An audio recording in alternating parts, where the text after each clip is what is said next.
Retinosis pigmentaria GT. Retina Panamá. Y retinosis pigmentaria Paraguay. Presentan. Entrevistas. Derechos de las personas con discapacidad.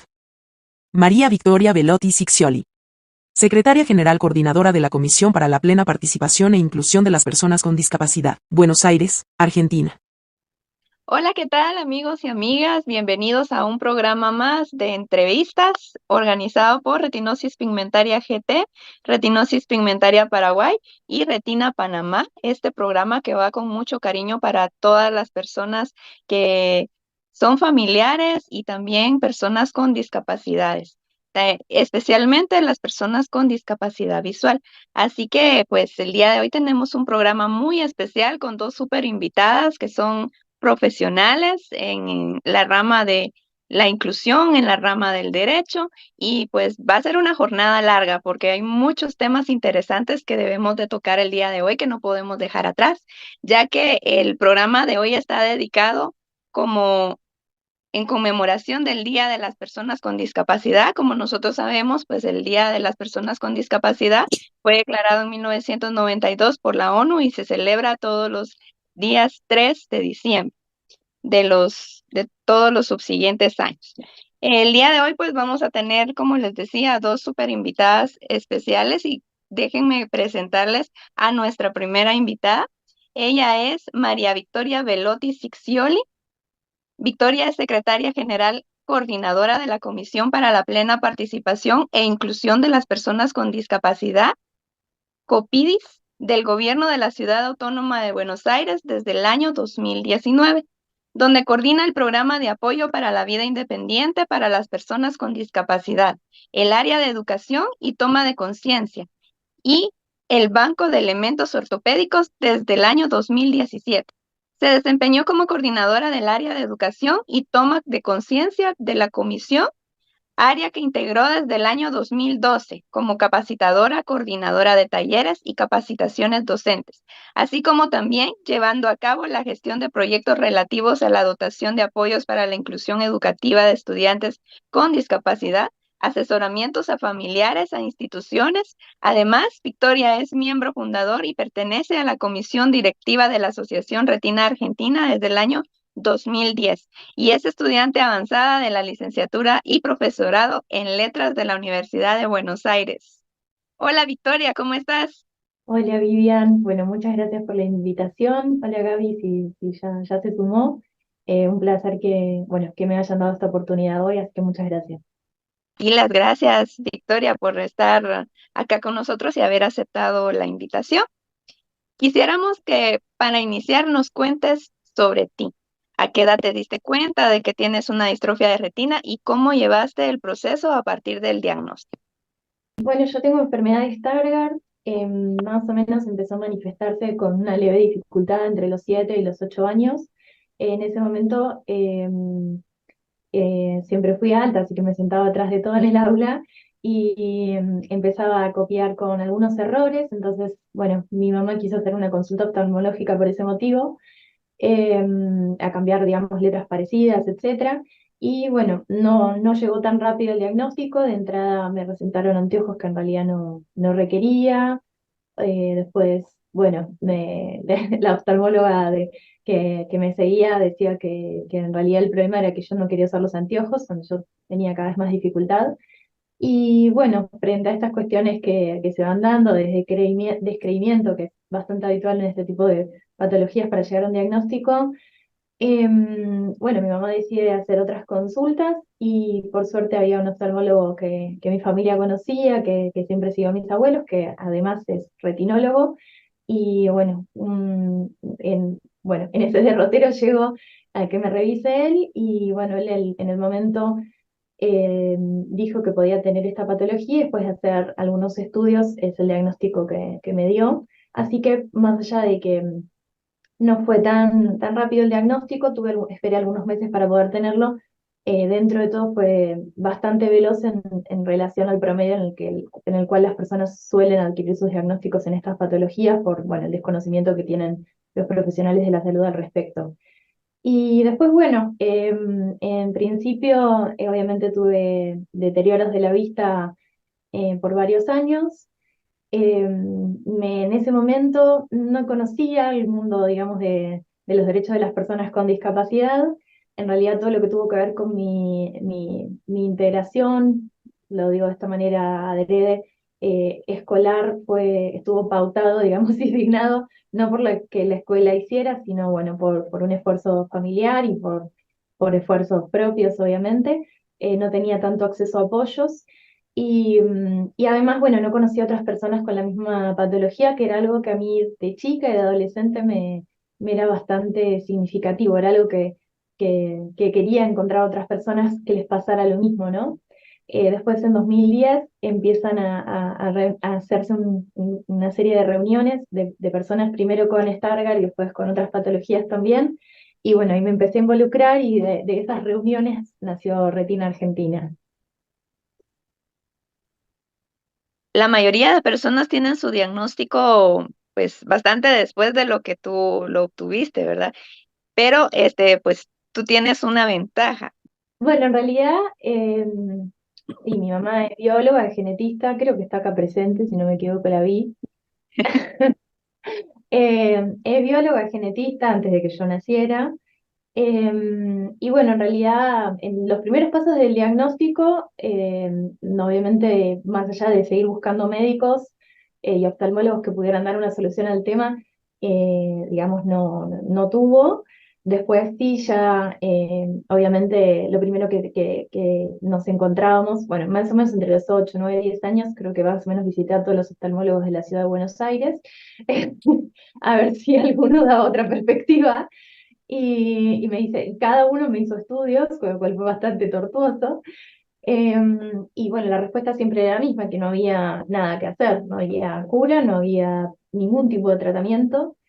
Y bueno, en ese sentido, con la formación que tiene mi mamá y que obviamente con la idea de no quedarse con los brazos cruzados, empezó a investigar, empezó a contactarse con investigadores de otras partes del mundo, con otras familias.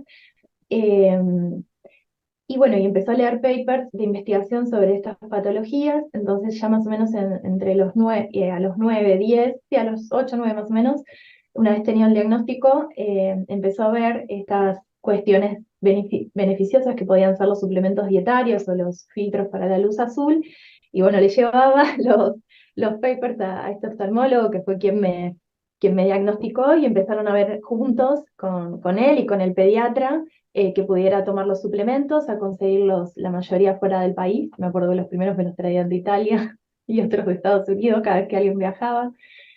Y bueno, y los filtros también, así que ya a los 9 años ya usaba filtros, usaba unos anteojos rojos en el recreo, que obviamente no me gustaba nada al principio, pero bueno, eso obviamente se transformó en una ventaja en algún punto para mí, porque todos estos tratamientos que son en algún punto, obviamente no mejoran ni curan las patologías, pero sí permiten favorecer, digamos, las condiciones de las retinas de las personas que tenemos este tipo de patologías, y eso hace que en algún punto el deterioro sea más leve. Entonces, sí tuve esa ventaja en algún punto de poder tener esos tratamientos de manera anticipada. Obviamente cuando era chica no me divertía mucho ni usar los anteojos ni tomar los suplementos, pero bueno, pero bueno, en algún punto también siempre tuve información, siempre pregunté cómo era, siempre me pudo explicar a las distintas edades que tenía cómo funcionaba la patología, era algo que yo preguntaba mucho, cómo es que funcionaba, por qué es que no, porque es que no, en definitiva no tenía la pérdida visual, y ella me contaba los procesos celulares, pero a modo infantilizados, para que pudiera ir siguiéndolo. Y bueno, todo eso también ayuda mucho a entender el por qué es necesario tomar esos suplementos, por qué es necesario usar los anteojos de todas formas y bueno, poder, eh, digamos, aceptar los tratamientos desde otro lugar. Después, sí, en relación a la parte médica tuve todas esas ventajas.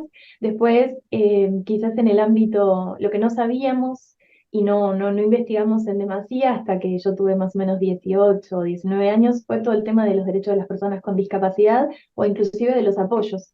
Yo cuando tenía 18 y empezamos a reunirlos en la asociación, escribí una, un archivo, un documento que me parecía que le servía a quienes tenían esa patología, que eran más chicos que yo, que se llamaba Manual de Instrucciones del uso del Stargardt, que tenía un montón de recomendaciones que habíamos ido desarrollando a lo largo del tiempo.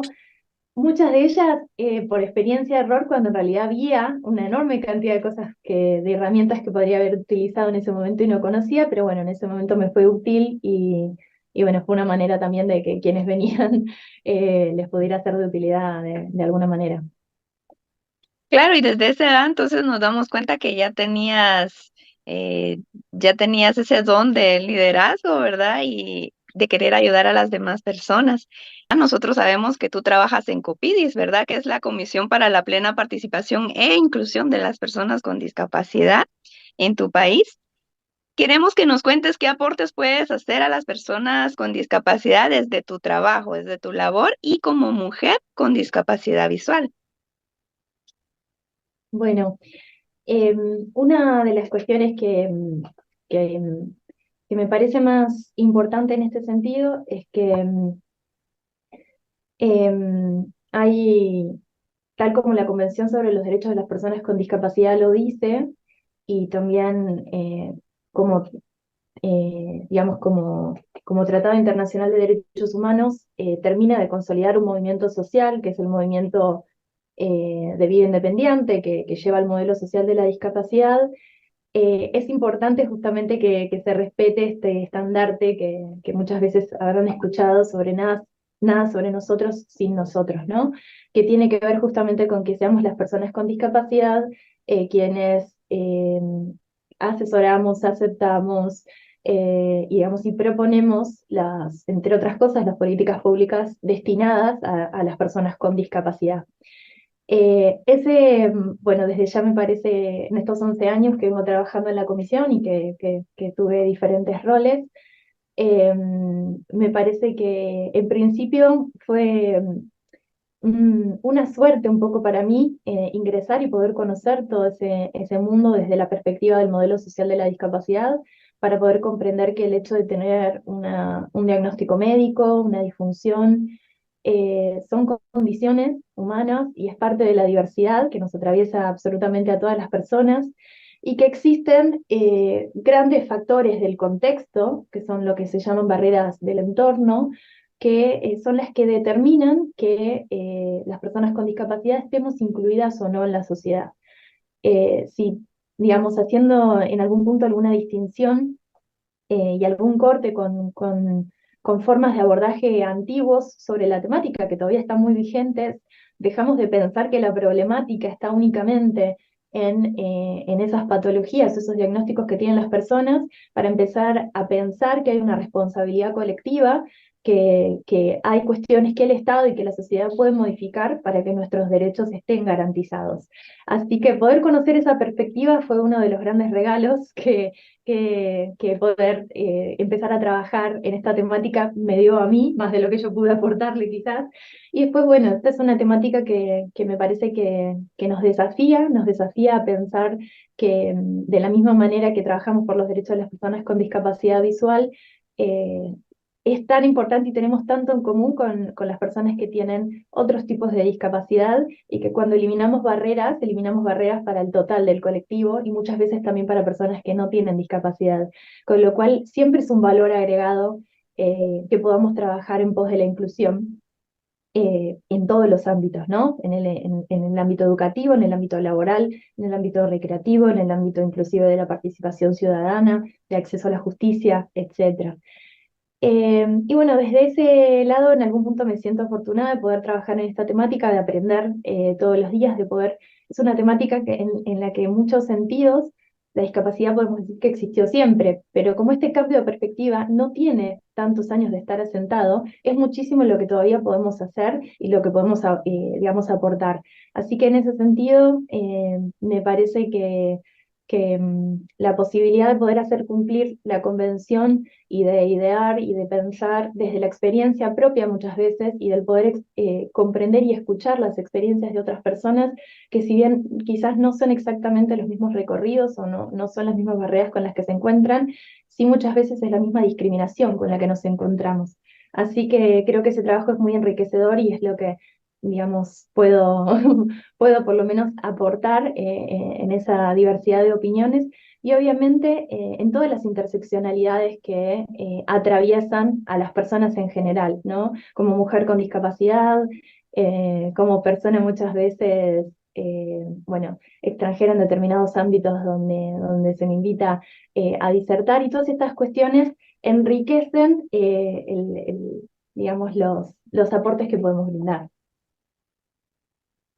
Muy bien, y tú nos hablas sobre la nueva perspectiva que se le ha dado a la discapacidad y al nuevo concepto que se tiene también sobre la discapacidad, ¿verdad? Porque no se ha manejado, a pesar de que ha existido la discapacidad desde siempre, no se han manejado los mismos conceptos ni la misma forma de abordar.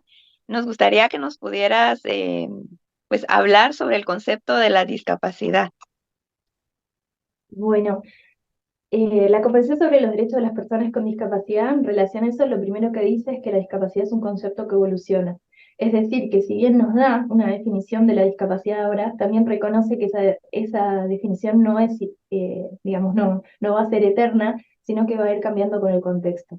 Y en segunda instancia, dice que la discapacidad es una construcción en algún punto que se da entre la interacción entre una persona que tiene algún déficit de tipo médico y las barreras del entorno que limitan su plena participación en la sociedad en igualdad de condiciones. Esto significa que, para llevarlo a algo en concreto, ¿no? Yo como persona con discapacidad visual quiero tomar un colectivo, un ómnibus, un micro, transporte público, digamos, y no cuento, por ejemplo, en la ciudad donde vivo con accesibilidad para poder hacerlo de manera autónoma.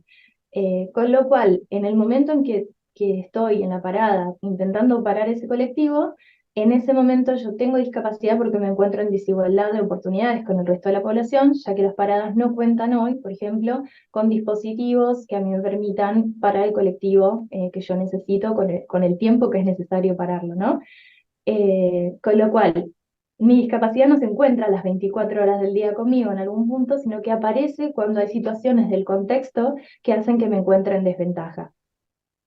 Así que de esa manera, digamos, podemos empezar a focalizar frente a siglos donde focalizamos todo lo contrario, donde lo importante era rehabilitar y curar a la persona con discapacidad, que por supuesto es una lucha válida y necesaria, porque todas las personas tenemos derecho a la salud y a la rehabilitación, pero no es solamente lo que tenemos que abordar, inclusive como organizaciones de personas con discapacidad visual, sino que también tenemos que centrarnos en el aquí y ahora de la persona con discapacidad, que es cómo mejoramos la calidad de vida, cómo mejoramos su participación, cómo mejoramos la inclusión de esa persona en la sociedad justamente para que pueda cumplir con su proyecto de vida que desee y que le interese. Entonces, poder trabajar en marcarle al Estado las barreras del contexto que aparecen para esas personas es importantísimo para poder realmente equiparar oportunidades y hablar de una plena inclusión de las personas con discapacidad, entendiendo justamente bueno, que es parte de la diversidad humana y que digamos, como otras cuestiones que podemos hablar en relación a, no sé, características físicas, étnicas, edades inclusive, ¿no? La Convención sobre los Derechos de las Personas con Discapacidad en algún punto es muy amplia y aborda no solamente a las personas con discapacidad, sino que habla de la calidad de vida del completo de la población. Y bueno, eso es interesante como brújula para marcarnos el norte para trabajar. Muchas gracias, Vicky, por ampliarnos más, ¿verdad? Y comentarnos sobre el nuevo enfoque que se le ha dado a los conceptos de discapacidad. Nosotros también sabemos, según tu hoja de vida y según tú nos cuentas, que eres miembro fundador de Retina Argentina. Entonces, queremos que nos cuentes sobre los inicios de Retina Argentina. Yo creo que ya respondiste un poquito anteriormente, pero que nos cuentes como eh, algunos otros puntos y también los avances que han tenido hasta la fecha. Bueno, sí, como había comentado, Retina Argentina en realidad nace con la necesidad de conocernos, personas que pasábamos por las mismas situaciones. De hecho, en un principio estábamos en una especie de frenesí que prácticamente nos encontrábamos todos los fines de semana, quienes participábamos del grupo, porque necesitábamos, después de años de nunca haber conocido a nadie, quizás poder compartir experiencias. Y bueno, de esas reuniones empezaron a surgir qué problemáticas teníamos en común, las dificultades para acceder al diagnóstico fue una de las primeras cuestiones que, con la que nos topábamos en este tipo de reuniones, también con el hecho de conocer los tratamientos posibles, como el uso de filtros, como el acceso a productos de apoyo para discapacidad visual, que la mayoría no conocía y de repente, como yo había puesto en ese manual, inventábamos poner una lupa sobre una lupa con un acetato amarillo y cuando en realidad existían productos que podíamos adquirir y resolvían todas esas cuestiones. Y por otro lado, bueno, las dificultades del desconocimiento en los ámbitos oftalmológicos. De hecho, una de las primeras cosas que hace la asociación es empezar a inmiscuirse en las conferencias de oftalmólogos, haciendo presentaciones, dando seminarios con nuestros oftalmólogos de referencia, empezar a difundir la temática. De hecho, si bien empezamos en breve como a tomar un montón de patologías que obviamente pasaban por la misma situación, el inicio había comenzado con personas con Stargardt, entonces había pasado un fenómeno bastante extraño que al principio todos decíamos que teníamos, digamos, pasamos por mucho tiempo antes de tener un diagnóstico sobre Stargardt, y después pasamos al opuesto, que era que todo el mundo venía con un diagnóstico de Stargardt, y cuando te contaba cómo veía, era como, no hay chance de que tengas Stargardt. Habíamos difundido de tal manera la temática que se había vuelto como popular dentro de los oftalmólogos en algún punto ese diagnóstico. Todo eso después se fue regularizando. Y bueno, nos constituimos como organización, empezamos a hacer reuniones justamente para que las personas se conozcan, para que hablen de las situaciones que atravesaban. Detectamos también que era muy importante para poder tener un diagnóstico preciso el acceso al diagnóstico genético, que era algo que en nuestro país no teníamos manera de tener acceso, así que empezamos a gestionar, tuvimos primero algunos proyectos entre lo privado y lo estatal, después pudimos coordinar con la universidad algunos proyectos también que nos financiaron algunos laboratorios, como Spark, como Novartis, y bueno, después logramos tener un convenio con la Universidad de Barcelona, con un prestador, digamos, que hace estas cuestiones, que se llama DBGEN, y logramos tener un convenio con el fin de facilitar que todas las personas de la asociación alcancen ese diagnóstico genético, y hoy, bueno, tenemos más de 1000 personas que han accedido a ese estudio en el país, y también algunas personas del resto de Latinoamérica. Por otro lado, bueno, de lo más actual, obviamente siempre hacemos trabajo de difusión, sobre todo de tratar de eliminar dudas y mitos erróneos sobre la temática o sobre tratamientos que no son funcionales, que corren todo el tiempo, y tratamos de dar buena información y de suplir esas cuestiones para que las personas no se pongan en riesgo accediendo a tratamientos que no son ciertos o no son serios, etcétera, o hagan, digamos, tratamientos que no tienen ninguna validez en realidad. Y bueno, hace unos años que se aprobó la terapia de Luxturna para las personas con amaurosis congénita de Leber, con el gen RP65. Bueno, organizamos a todas las personas que tenían ese diagnóstico, empezamos bueno, hacer las presentaciones en las coberturas de salud, y acompañar y a conseguir patrocinios para que puedan judicializar, ya que las coberturas lo denegaron. Y bueno, de esa manera obtuvimos la posibilidad de que ya en el país haya 3 personas que accedieron al tratamiento de Luxturna. Uno es un adolescente de 12 años que tiene mejoras increíbles. Y bueno, vamos por una cuarta aplicación ahora en breve, que creemos que ya en breve va a salir. Y bueno, ese es uno de los logros más recientes, si se quiere. Y bueno, pero que todavía tenemos que seguir trabajando un montón porque tenemos muchas personas detectadas con esta patología, y aparentemente, en principio, si nos judicializamos, no estamos por ahora en el país en condiciones de poder lograr su aplicación. Así que estamos en tratativas con el Ministerio de Salud de la Nación, con distintos organismos en relación a esta cuestión, y bueno, siguiendo los casos particulares para que puedan acceder al tratamiento. La verdad es que son avances que benefician en mucho y aportan en mucho a las personas con diferentes patologías de retina. Quiero felicitarlos porque en tan poco tiempo han logrado tanto. Ya haber aplicado Luxturna a varios pacientes de ustedes, pues es un logro que ya quisiéramos muchos acá en las asociaciones más pequeñas y en otros países más pequeños, pues poderla tener, ¿verdad? Testeos genéticos, todo eso que nos mencionas y la verdad que muy bonita la labor que realizan, ¿verdad? Como asociación. Te felicito y a nombre de todos los otros países que todavía no hemos podido llegar a tener esos logros, pues los admiramos bastante y esperamos algún día estar como ustedes y decir, ya se aplicaron los primeros tratamientos, ya sea de Luxturna o de X o Y tratamiento que vaya saliendo para las diferentes patologías, ¿verdad? Bueno.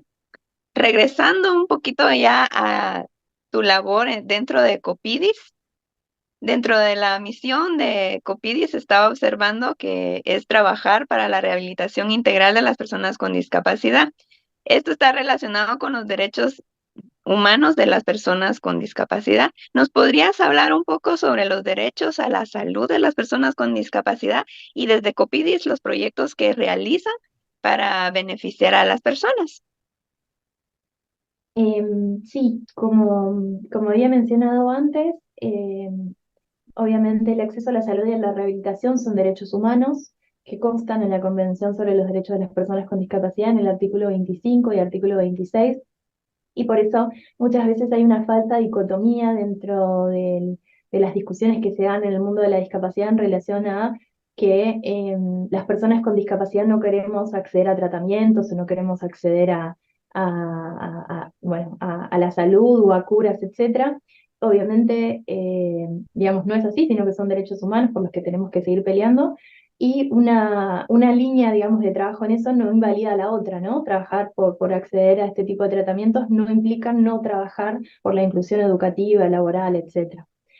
Eh, por otro lado, una de las cuestiones con las que se trabaja tiene que ver con que se cumplan los marcos regulatorios de las normas de la República Argentina en relación al acceso a prestaciones de las personas con discapacidad, eh, que para empezar una de las mayores dificultades por las cuales no se cumple es porque las personas no las conocen, con lo cual una de las tareas más importantes que tiene COPIS al respecto es asesorar, es informar y es orientar respecto a todas las tramitaciones en discapacidad para que puedan acceder a las prestaciones de salud todas las personas, porque justamente la burocracia es bastante compleja y eso hace que muchas personas no puedan acceder, si bien tienen el derecho reconocido a nivel constitucional por la Convención y también a nivel legislativo en la República Argentina. Por fuera de esa situación en particular, hay otras cuestiones que dificultan mucho que las personas con discapacidad accedan a la salud y a la rehabilitación, que tiene que ver con que, si bien por siglos se pensó que la única respuesta posible para las personas con discapacidad era la respuesta médica, muchas veces todavía nos encontramos con los que los sistemas de salud no están preparados para las personas con discapacidad. Entonces, ¿qué pasa cuando una mujer con discapacidad motora, con discapacidad visual, tiene que acceder a una consulta ginecológica y el lugar donde tiene que acercarse es inaccesible, cuenta con un montón de barreras, ¿sí? O no puede, por ejemplo, utilizar la camilla para ser revisada? Todo esto pasa y pasa todo el tiempo. ¿O qué pasa con el acceso a la información, ¿no? Generalmente la información se da de manera impresa o los turnos, bueno, no se comunican oralmente, y todo esto hace que las personas con discapacidad en general se encuentren muy alejadas del sistema de salud, muchas veces por fuera de lo que tiene que ver con su condición que implica la discapacidad, ¿no? Pero pareciera que no podemos acceder a todo el resto de las cuestiones o que inclusive el sistema de salud no espera que las personas se atiendan por otras cuestiones. Es muy común, por ejemplo, que las personas sordas no puedan ser atendidas en hospitales porque no hay nadie que hable lengua de señas, ¿no? Con lo cual, desde Copidis, una de las cuestiones que se trabaja en este sentido tiene que ver con la capacitación a profesionales de la salud, tiene que ver con también la instalación de accesibilidad. Por ejemplo, hace poquito instalamos un mapa áptico en el hospital de la ciudad que es la Gleize, que es el hospital destinado el Instituto Oftalmológico, digamos, eh, público de la ciudad de Buenos Aires. Y fíjense qué ironía, que es el Instituto Oftalmológico y no cuenta con nada de accesibilidad para personas con discapacidad visual, ¿no? Entonces, bueno, el mapa áptico lo que permite es poder tener información del espacio para moverse autónomamente. Lo mismo en relación a, bueno, a tableros de comunicación que hemos desarrollado de historias sociales, por ejemplo, para personas con autismo, para que puedan acceder a la salud. De hecho, hicimos un trabajo muy grande en la pandemia para que la información en general llegara a la totalidad de las personas en relación a los circuitos de testeo, a los circuitos de vacunación. Y bueno, tenemos, como les decía, capacitaciones constantes a los profesionales de la salud en esta temática, y vamos trabajando en relación a las distintas barreras que se van presentando. Bueno, otra de las cuestiones que veníamos trabajando hace poco es el centro certificador de discapacidad de la ciudad, no contaba con plena accesibilidad. Entonces, bueno, por ejemplo, no solamente agregamos todo lo que tenía que ver con accesibilidad al medio físico, es decir, con una puerta que se abre sola, por ejemplo, sino también que agregamos un mapa áptico del lugar, una accesibilidad cognitiva, que es, bueno, señalización diferenciada para que todas las personas podamos entender cómo es el trayecto en ese espacio, en ese circuito, para poder acceder a la certificación de la misma manera, de forma lo más autónoma posible. Gracias. Y en cuanto a los ajustes y adaptaciones que los empleadores están obligados a realizar, háblanos un poco sobre nuestros derechos laborales también, ¿verdad? Cuéntanos sobre los programas que existen para la inclusión de las personas con discapacidad en este ámbito. Bueno, siempre todo trabajo de COPINH se basa en los artículos de la Convención, en este caso el artículo 27, que es el de empleo. Justamente lo que dice es que obviamente las personas con discapacidad tenemos derecho al empleo, y en ese sentido marca una modalidad particular que es la de empleo con apoyo, distinguiéndola de modalidades antiguas que tenían que ver con estas visiones, si se quiere, más, eh, digamos, bueno, sí, más antiguas respecto de la discapacidad, donde las personas no podíamos hacer nada porque teníamos únicamente que rehabilitarnos, ¿no? En ese sentido, la modalidad de empleo con apoyo lo que plantea es que las personas debemos trabajar en el mercado real de nuestras comunidades, no digamos en espacios inventados o segregados solo para personas con discapacidad, con los apoyos que necesitemos y en relación a nuestra idoneidad, ¿no? En relación a nuestras experiencias previas, nuestra formación, nuestros intereses, nuestros deseos. Siempre que se generan respuestas específicas para personas con discapacidad, lo que estamos generando, por ahí se accede al trabajo, pero lo que generamos es un mecanismo muy desigual en relación a esa inclusión laboral, ¿no? Porque, pongo un ejemplo sencillo, pero en los años 80 era muy común en Argentina que los bancos contrataran personas sordas, porque en teoría, para contar billetes, porque el mito decía que las personas sordas no se distraen, básicamente porque no están no estaban hablando con sus compañeros, ¿no? Obviamente, por más ridículo que nos suene ahora, esto sucedió mucho y tiene que ver justamente con los mitos en relación a las personas con discapacidad. Las personas somos todas distintas, y algunas se distraerán más y otras se distraerán menos, no tiene nada que ver con qué tipo de discapacidad tiene o qué patología la atraviesa. Por otro lado, todas tenemos intereses, tenemos diferentes competencias, ¿no? A nivel laboral, diferentes fortalezas, diferentes debilidades, y en relación a eso tenemos que poder elegir nuestros proyectos de vida como lo hace el resto de la población. Si yo solamente consigo trabajo por el hecho de tener discapacidad visual en algo que el resto de las personas considera que yo puedo trabajar, porque creen que todo lo demás no puedo, estoy en algún punto condenada a trabajar solamente en eso, en algo que quizás no me interesa, en lo que seguramente no puedo crecer, porque no tengo próximos niveles a los que subir, ¿verdad? Con lo cual, por eso es tan importante esta modalidad de empleo con apoyo, que implica que vamos a estar en ese mercado real, laboral de esa comunidad, siendo competitivos en nuestros trabajos, según los intereses, pero con los apoyos que efectivamente necesitamos. Y los apoyos tienen que ver con, por ejemplo, si voy a usar la computadora, tener a disposición los ajustes que yo necesite. Por ejemplo, yo en particular uso la lupa, de Windows, y uso un lector de pantalla que a mí me gusta, que sé que no es muy usado, pero bueno, que no es el JAWS ni el NVDA. Uso uno particular que se llama OpenBook, y bueno, yo aprendí a usarlo y es el que me gusta. Y también es importante ver eso, ¿no? Que todas las personas somos distintas, no es que por tener el mismo tipo de discapacidad, todas vamos a utilizar el mismo apoyo de la misma manera. Tiene que ver con lo que nos sentimos más cómodos, con lo que nos hace más, digamos, los que tiene que ver más con nuestros intereses propios y también con la tarea que vamos a realizar. Entonces, si yo utilizo la computadora en mi trabajo, obviamente voy a necesitar estas adecuaciones en la computadora, pero si no la utilizo, no lo voy a necesitar, necesitaré otras cosas o no, ¿no? Y eso también va a depender de cada persona. Entonces, como decías, es importante que los lugares que nos emplean nos brinden las herramientas de apoyo que necesitemos y también en particular en Argentina las leyes en relación a la ley 24.901, que es la ley de acceso a prestaciones, puede cubrir los apoyos también que se necesitan en este ámbito. Por otro lado, desde Copidis tenemos una bolsa de empleo para personas con discapacidad que busca cumplir el 5% de agentes de gobierno con discapacidad, justamente donde en la bolsa se busca por la idoneidad de la persona y no por su discapacidad. Y es decir, que subimos nuestro currículum, nuestras competencias, nuestra experiencia laboral, etcétera, y vamos a aplicar a los puestos para los que estamos preparados.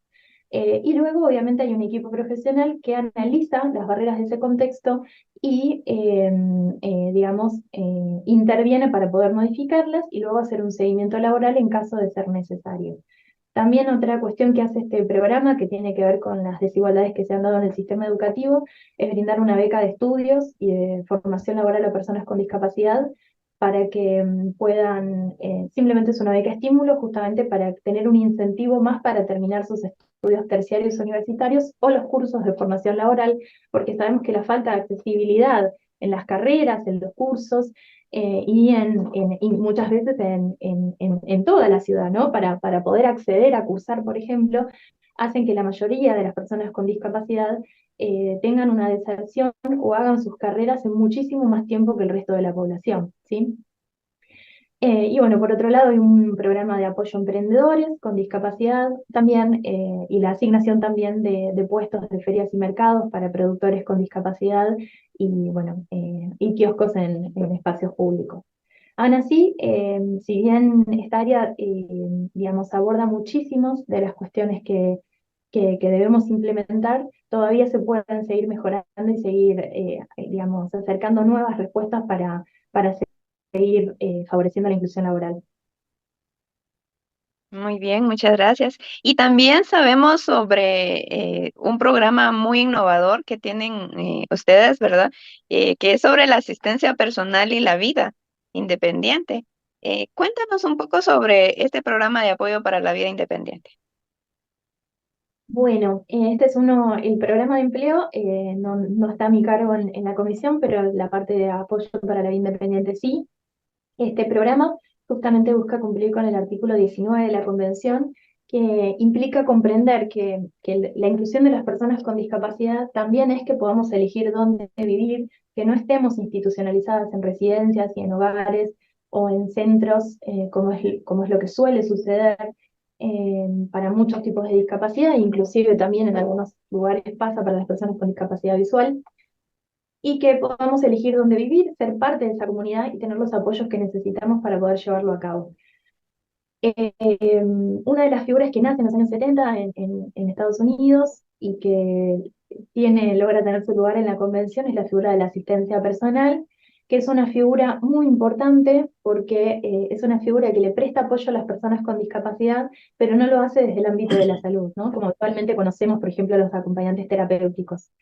Los asistentes personales son personas que tienen en realidad, no tienen una gran formación en la temática, de hecho no se les pide tener muchos estudios previo a hacer el curso, son personas que no tienen por qué tener ninguna relación con el mundo de la salud y que su formación tiene que ver con brindarle apoyo a la persona con discapacidad pura y exclusivamente según sus intereses y según sus deseos. Es decir, que es una persona que va a estar a disposición tanto tiempo, en particular en este programa son 6 horas por semana, para que la persona pueda realizar las tareas que quiera y que desee. Por ejemplo, puede recibir apoyo para ir a hacer las compras, Puede recibir apoyo para hacer trayectos, ¿no? Ir desde su casa hasta algún lado, hasta algún lugar recreativo, laboral o educativo. Puede recibir apoyos para estudiar, puede recibir apoyos inclusive para maternar. Tenemos casos en el programa de esa situación. Puede recibir apoyos para hacer algún aprendizaje, por ejemplo, aprender a cocinar o aprender a veces a manejar dinero o a viajar en transporte público. Y bueno, no hay una norma, sino que la persona puede elegir lo que desee, si se van a pactar los días y los horarios de encuentro, se van a pactar también las modalidades de los apoyos que se van a realizar. Y bueno, la persona puede obtener, digamos, esta figura a través de un subsidio por el plazo de 6 meses con la posibilidad de ser prorrogado por 2 periodos adicionales. Obviamente todavía tenemos que seguir trabajando para tener esta figura mucho más extendida y que no sea solo en el plano de una jurisdicción, es decir, de una ciudad, sino que podamos garantizarla a nivel nacional y que podamos garantizarla con los horarios que cada persona necesite, ¿no? No solamente los que se cubren hoy por hoy. Pero bueno, esta figura es la que hace la diferencia en relación a poder tener una vida realmente independiente. Es decir, a no tener que depender muchas veces de nuestros familiares, de nuestra pareja, de nuestros amigos para hacer tareas en nuestras propias casas. Porque cuando eso sucede, lo que pasa es que generalmente las tareas no se hacen como nosotros decidimos, sino que se hacen en el momento que la persona que nos está prestando el apoyo puede o quiere, cómo puede, cómo quiere, inclusive como le parece mejor, ¿no? Y como personas autónomas, como personas independientes, tenemos que poder elegir cada uno de los ámbitos de nuestra vida cómo queremos desarrollarnos. Así que el programa brinda esta figura y bueno, todavía tenemos mucho más que desarrollar. Por suerte en Argentina se empiezan a dar cada vez más debates al respecto. Y este año, todos los años hacemos una jornada anual de vida independiente, que es una jornada que reúne aproximadamente a 1.000 personas cada día, con invitados de Europa, de toda América eh, y de nuestro país para hablar sobre la temática. Y cada año elegimos una temática particular. Por ejemplo, el año pasado fue género, otro año fue activismo y autorrepresentación, otro año fue sexualidad de las personas con discapacidad, y este año justamente trabajamos la temática del rol de la asistencia personal para que no se desvirtúe, para que justamente como se empiezan a dar todos estos debates a nivel nacional, que no se confunda esta figura con figuras del ámbito de la salud, o donde empezamos a discutir hasta dónde la persona con discapacidad puede decir, que la respuesta ya nos da la convención. La persona con discapacidad debe decidir absolutamente todo en su vida. Entonces, la asistencia personal es un apoyo flexible que, que justamente tiene que estar a disposición el tiempo que la persona lo necesite, de la manera en la que la persona lo necesite. Supongamos que soy argentina, que vivo en Buenos Aires y necesito del programa de asistencia personal. ¿Qué pasos tengo que seguir? ¿Qué tengo que hacer para que me tomen en cuenta? Bueno, tenemos 2 convocatorias al año. Ahora estamos cerrando en realidad la convocatoria para quienes van a empezar en el mes de enero. Y en el momento que tenemos convocatorias, realizamos charlas informativas donde la persona con discapacidad tiene que participar siempre, porque muchas veces lo que sucede es que participan sus familiares o alguien que los está representando, un curador, una curadora, o algo del estilo, y no, quien tiene que participar efectivamente es la persona con discapacidad, para que podamos contarle cómo funciona el programa, justamente para que vea si le interesa tener este tipo de apoyo, porque si es un apoyo que no es querido, es muy invasivo, ¿no? 6 horas a la semana con una persona es mucho tiempo. Con lo cual, eso es un trabajo que hace el equipo interdisciplinario que coordino, poder justamente dilucidar en cada caso si hay un interés real por la persona, y por otro lado, cuál es el interés de esa persona de trabajar en esos, qué objetivos quiere trabajar en ese periodo que se abre, ¿no? Y bueno, simplemente con ser una persona que reside en la ciudad de Buenos Aires, que tenga entre 18 y 60 años de edad y certificado de discapacidad vigente, se puede presentar y preinscribirse. Ok, muchas gracias. Así que a las personas de Argentina, mucha atención a esto, ¿verdad? Que a veces son programas que no la totalidad de la población los conoce y son programas que podrían beneficiar en gran manera, ¿verdad? Y también ser parte de la salud mental de las personas con discapacidad, ya que como tú decías, ¿verdad? No es lo mismo que un familiar, un amigo, la pareja nos ayude, ¿verdad? Porque lo van a hacer cuando pueden y como ellos lo hacen, como ellos lo realizan. Es muy diferente a yo quiero que esto se haga así. Yo quiero que esto se haga a las eh, 3 de la tarde, ¿verdad? No a las 5 de la tarde. Sí, entonces sí es bastante interesante y a las personas que nos están acompañando de tu país, pues tomar nota sobre estos requisitos y sobre estar pues atentos a las temporadas de convocatoria, ¿verdad? Y cómo pueden participar. Así que, bueno, se nos extendió bastante el tema, Vicky, pero es que Perdón. realmente es necesario hablar de esto, ¿verdad? Es muy importante hablar de todos estos temas y te agradecemos bastante por tu participación. Nos gustaría que nos puedas dar un breve mensaje sobre nosotros como personas con discapacidad y nuestros derechos. Poder empoderarnos implica poder conocer nuestros derechos y saber que no apelamos a la buena voluntad de las instituciones, ni del Estado, ni donde trabajamos, ni donde estudiamos, etcétera, sino que son nuestros derechos y por ende deben ser cumplidos. Y tampoco necesitamos de la empatía, digamos, o la bondad de las personas, sino que simplemente nuestros derechos sean garantizados. Así que es fundamental poder conocer nuestros derechos para poder exigirlos y por otro lado, también es fundamental el trabajo que hacemos las organizaciones de la sociedad civil, porque son esos espacios donde nos informamos, donde encontramos cuáles son las causas en común para que podamos trabajar y donde encontramos cómo viabilizarlas para que el Estado nos escuche, para que, digamos, empiecen a garantizarse y a tratarse los temas que verdaderamente nos importan. Así que estamos en un momento histórico en el que nos gustaría poder decir que ya hemos resuelto todo para la inclusión de las personas con discapacidad, pero todavía no, todavía nos falta mucho y necesitamos comprometernos primero para poder elegir realmente nuestros proyectos de vida y que nuestra autodeterminación se cumpla, pero también para poder generar que para el resto de las personas que vienen detrás, como dijimos hace un ratito, puedan acceder más fácilmente de lo que nosotros accedimos a nuestros derechos. Muchísimas gracias, Vicky. Y sí, realmente muchas veces se piensa, ¿por qué le están dando a ellos estos privilegios? No, no son privilegios, son nuestros derechos, ¿verdad? Y, qué buena gente ellos que están cumpliendo o le están dando esta oportunidad a esta persona. Es que realmente no es algo que tengamos que pedir, ¿verdad? Sino que es algo que es obligación de las demás personas hacer cumplirlas, ¿verdad?